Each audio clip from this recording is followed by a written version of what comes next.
Bum bum bum bum bum bum bum bum bum bum bum bum. The Peter Dislike Show. Bum bum bum bum bum bum bum. One tough lesson that I learned with my art projects. I mean, it's not something that I didn't know, but it reinforces the lesson. Is that nothing gets where you want it to be without action. And what do I mean by that? When I do my art projects, there are so many pieces of gear. I guarantee you, if you ask me face to face right now what I need to make the art projects happen, I will forget to name something because I live it every day. Every time I get ready to do a pour or anodizing, it could be something that is so minute you didn't think about it. Right? When I'm anodizing, all of a sudden I realize that I don't have my alligator cables, or my batteries are dead, or I don't have the right adapter. It could be I just don't have some of those silicone mold pours. You need something heavy to sit alongside the silicone. It kind of reminds me of the first time I ever moved out. At 2 in the morning, I was going out to look for toilet paper.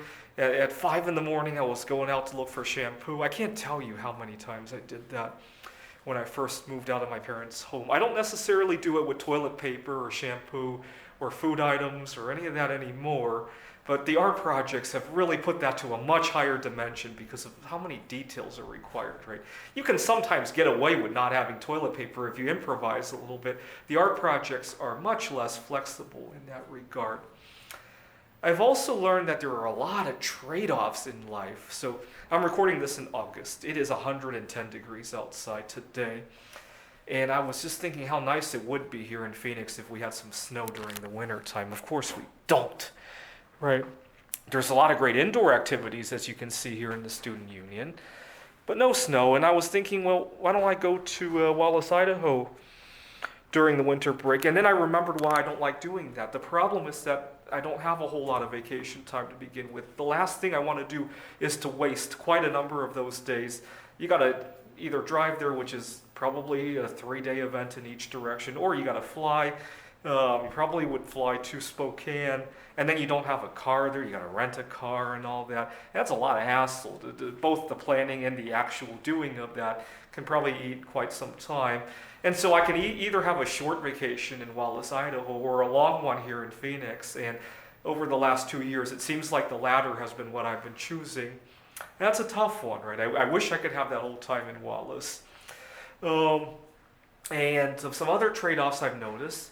As you guys know, the stock market has been crashing and the stock market has been taking bismuth with it, which is nice, right? I'm still accumulating bismuth. I'm still early in my career. The problem is that I often view bismuth as my life currency. I go looking at social events I want to get involved in, and I price it in terms of how much bismuth I have to give up. Give me a second.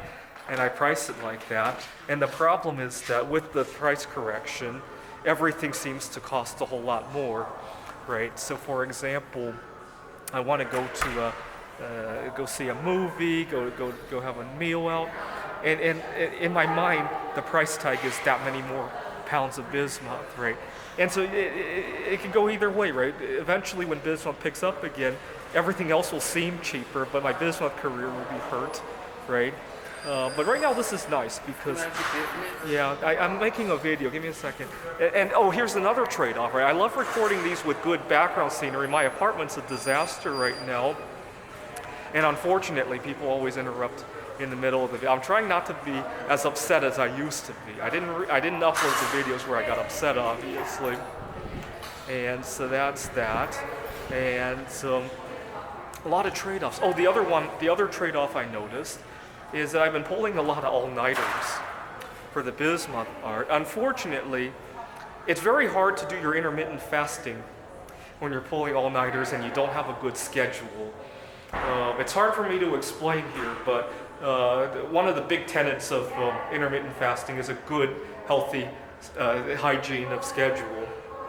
And so that's been a big source of trade-off. Anyways, the art projects have really taught me that nothing comes for free, and B, nothing comes without even trivial things need effort to be where they are, right? Toilet paper doesn't fly to your home, and your things aren't going to be where they are unless you put effort into it, right? I know it sounds trivial, but these are little nuggets of truth that really come to light when you get involved in any sort of side hustle. This is the Peter Dislike Show. Bum bum bum bum bum bum bum bum bum bum bum bum. The Peter Dislike Show. Bum bum bum bum bum bum bum bum bum bum.